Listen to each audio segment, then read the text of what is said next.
नमस्कार, मेरे चैनल में आप सभी का बेहद स्वागत है। आज हम यह जानेंगे कि क्या तंत्र मंत्र, ज्योतिष शास्त्र और सिद्धियां, मारक क्रिया क्या यह सच में होती हैं? यह एक भ्रम है। इसे हम प्रेमानंद जी महाराज, जिन्हें सभी जानते हैं, जो एक बहुत ही पहुँचे हुए संत हैं, उनके द्वारा समझेंगे। इसे सुनने से पहले आप मेरे चैनल को लाइक और सब्सक्राइब कर दीजिए और कमेंट बॉक्स में श्री राधा राधा तो ज़रूर लिख दीजिएगा। तो चलिए आइए शुरू करते हैं। एकांतिक वार्ता के समय प्रेमानंद जी महाराज से उनके एक भक्त ने क्वेश्चन किया कि महाराज जी, क्या तंत्र मंत्र कुछ लोगों के ऊपर लोग कर देते हैं, तो क्या वह सच है? ऐसा क्या सच में होता है? ऐसा कुछ विधान है क्या जो तांत्रिक हैं, जो मंत्रों के ज्ञाता हैं, इसमें मारण है, वशीकरण है, उच्चाटन है? ऐसा कहना है प्रेमानंद जी महाराज का उस क्वेश्चन के आंसर के लिए कि हाँ, ऐसा होता है। मारण क्रिया होती है, वशीकरण होता है, उच्चाटन भी होता है। ऐसे कई विधान हैं, लेकिन ये उन्हीं के ऊपर काम करते हैं जो भगवान का भजन नहीं करते हैं। जो भगवान का भजन करते हैं उनके ऊपर ये सब काम नहीं करते हैं। अगर आप राधा राधा जपते हो, कृष्ण कृष्ण जपते हो, भगवान आपकी रक्षा ज़रूर करेंगे। कोई भी तंत्र मंत्र तुम्हारे ऊपर काम नहीं करेगा। उन्होंने इसे एक कहानी के द्वारा भी समझाया कि एक तांत्रिक था। वह शालिग्राम भगवान को चुटकियों में नचाता था। ऐसे और भक्तों का वह नाटक करता था। वह अपनी भक्ति को इसी के द्वारा प्रकट करता था। तो जो बाकी भक्त थे, जो भोले भाले थे, वह देखते थे और कहते थे, अरे ये तो भगवान को अपने बस में कर रखा है। यह तो जैसा चाहता है शालिग्राम को वैसा नचाता है। तो एक भजनानंदी संत थे जो वहीं पास में ही रहते थे। उनके पास कुछ लोग गए और भजन करते थे। उन्होंने उन्हें बताया कि वो एक ऐसा भक्त भी है जो यह सब करता है और ऐसा प्रदर्शन वह कर रहा है। तब उन्होंने सारी बातें बहुत ही ध्यान से सुनी और कहा कि अगर वह सच्चा भक्त होता तो वह ऐसा कभी नहीं करता। भक्त भगवान का प्रदर्शन बिल्कुल भी नहीं करते हैं।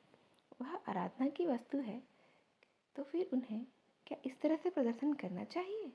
तब फिर जो भक्त हैं उन्होंने कहा कि महाराज, फिर तो यह बहुत ही गलत हो रहा है, पूरा समाज भ्रमित हो रहा है। तब वह भक्तानंद जो थे उन्होंने कहा कि ठीक है, जैसा आप चाहें।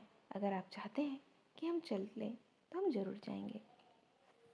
और जब वह वहाँ गए तो उन्होंने उससे तांत्रिक से कहा कि चलो दिखाओ, बजाओ अपनी चुटकी और दिखाओ कि किस तरह से आपके शालिग्राम आपकी चुटकियों में नाचते हैं। अब तो मिला शेर को सवा शेर और कुछ भी नहीं हुआ। वह बेचारा चुटकियाँ बजाते रह गया, लेकिन शालिग्राम टस से मस नहीं हो पाया। यह थी भजन की ताकत। मंत्र का तांत्रिक तो था। इसने जब देखा कि ये बाबा जी आए हुए हैं, इस कारण यहाँ पर कुछ भी उसके तंत्र मंत्र काम नहीं कर रहा है, तब उन्होंने वह नाटक किया और कहा कि आप यहाँ से चले जाएं, मैं अब से ऐसा नहीं करूँगा। लेकिन अब तक भोले भाले लोग समझ चुके थे। उन्होंने कहा, जो संत थे उन्होंने कहा कि तू भोले भाले लोगों को इस तरह से लुभाता है और पैसे इकट्ठा करता है। अब सारे समाज में उसकी सबके सामने बेइज्जती हो चुकी थी और इस वजह से उसने बेहद ही अपमानित महसूस किया और उसी शाम उसने मारण क्रिया का अनुष्ठान किया। मारण का प्रयोग करके वह खप्पर में आग की तरह जलती हुई उस अग्नि को महात्मा की तरफ भेज दिया। उन महात्मा की तरफ बढ़ी, लेकिन उनकी देहरी की वह परिक्रमा करके बस खड़ी की खड़ी रह गई।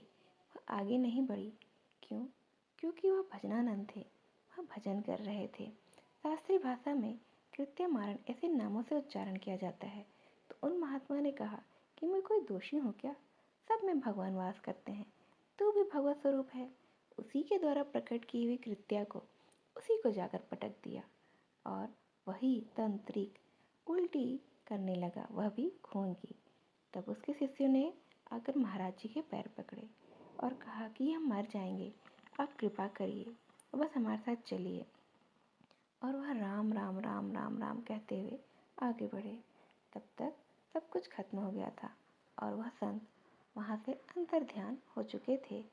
तब उस तांत्रिक ने समझा कि यह भजनानंद कितने बड़े संत हैं और उनके राम नाम में, नाम जप में कितनी ताकत है।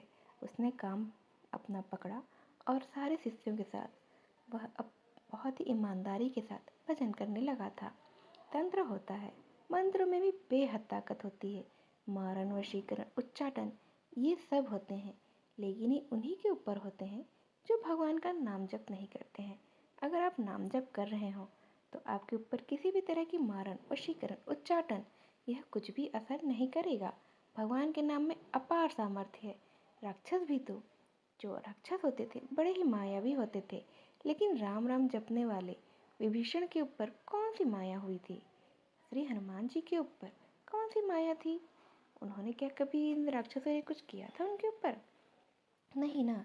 सिया जी के भी ऊपर, जो वहाँ लंका में रही थी, क्या कभी कोई माया ने असर किया? भगवान में चित्त जोड़े रखिए, उनके ऊपर माया का फिर कोई भी प्रभाव नहीं पड़ेगा। तंत्र मंत्र तो बहुत ही छोटी सी बात है। इसी तरह से एक बड़ा तांत्रिक था, वह सन्यासियों को परेशान करता था। तो धर्म सम्राट करपात्री जी उनके पास गए और कहा, नारायण नारायण और नारायण। इतना कहने पर, जितनी तेरे में ताकत हो अब तू लगा ले। तंत्र उनके चरणों में गिर गया और बोला, आपके ऊपर तो हमारा कोई भी तंत्र मंत्र काम ही नहीं कर रहा है।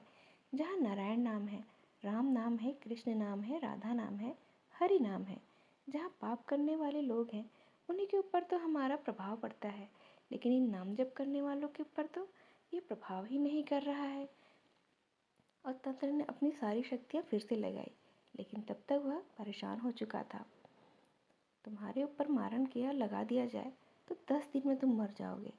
अगर 1 दिन का लगा दिया जाए तो 1 दिन में मर जाओगे। इस तरह से 1 महीने का अगर लगा दिया जाए तो 1 महीने में भी मर जाओगे। इतना सामर्थ्य होता है मंत्रों में, इतना प्रभाव होता है।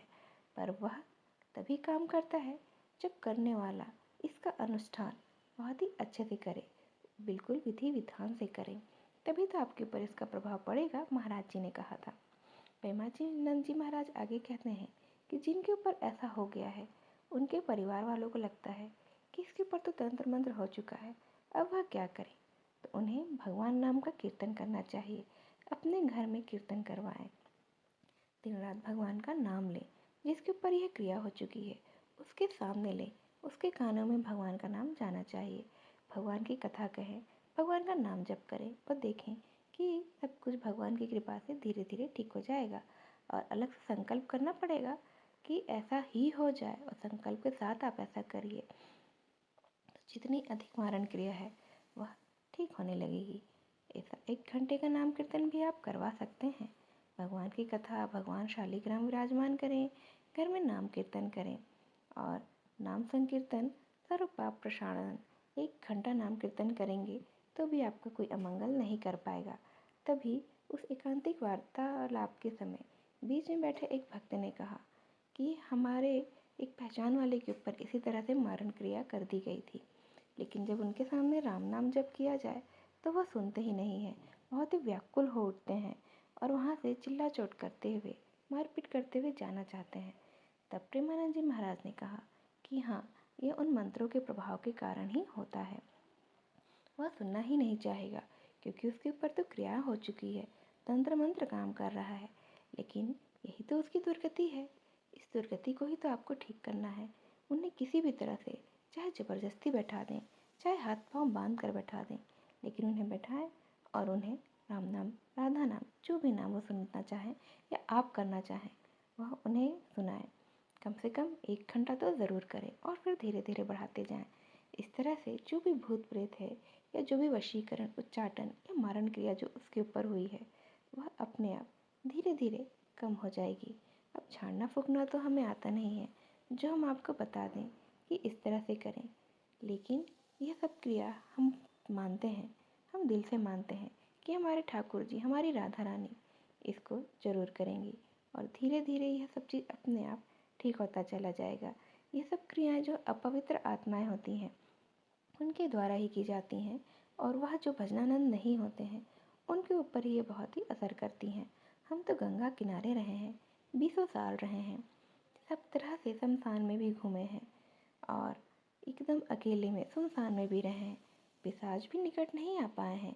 सिद्ध गोस्वामी तुलसीदास जी ने भी तो कहा है अपने हनुमान चालीसा में कि भूत पिशाच निकट नहीं आवे, महावीर जब नाम सुनावे, नाशे रोग हरे सब पीरा, जपत निरंतर हनुमत बीरा। तो इसी को अपना गुरु मानिए और निरंतर ही नाम जप करते चलिए। तभी एक भक्त ने पूछा कि महाराज क्या ज्योतिष शास्त्र भी होता है? तब महाराज प्रेमानंद जी ने कहा कि हाँ, ज्योतिष शास्त्र भी होता है। राजा परीक्षित के जन्म के समय से ही उस समय के ज्योतिषाचार्य ने उनके जन्म से लेकर मृत्यु तक का सब कुछ निकाल करके सारी कहानी बता दी थी।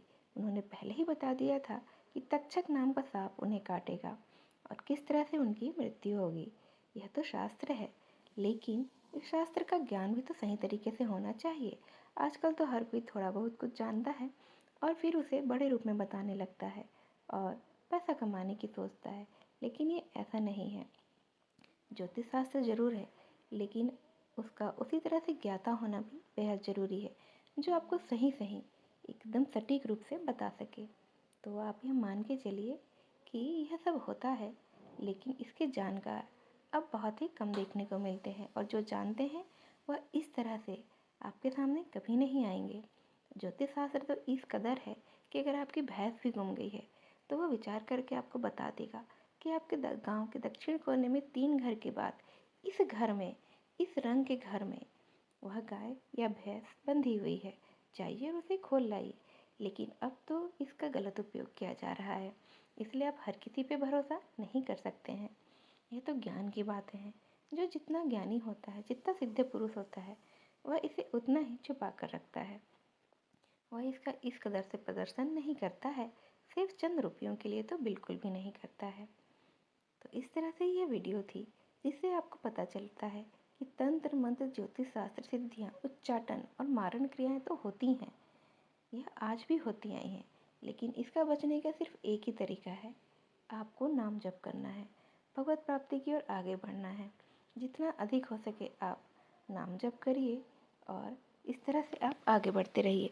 मेरी इस वीडियो को यहाँ तक ध्यान से सुनने के लिए आप सभी का बेहद धन्यवाद। नमस्कार।